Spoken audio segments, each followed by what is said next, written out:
Group work in the classroom offers numerous benefits for kids. It fosters teamwork, communication, and problem solving skills essential for future success. By working together, children learn to share ideas, listen to others, and build on each other's strengths. This collaborative environment promotes social skills, empathy, and conflict resolution. Group work also encourages active learning as children engage with the material and with each other.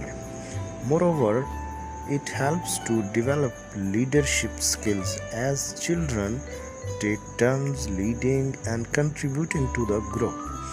Overall, group work in the classroom prepares kids for a world where collaboration and teamwork are increasingly important, while also promoting academic achievement and social growth.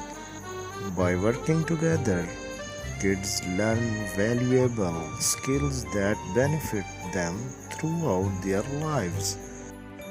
So, these are the benefits that kids will learn from their classroom group works, and they engage in social activities too and make friends and will be helpful and sympathetic to each other, and they also try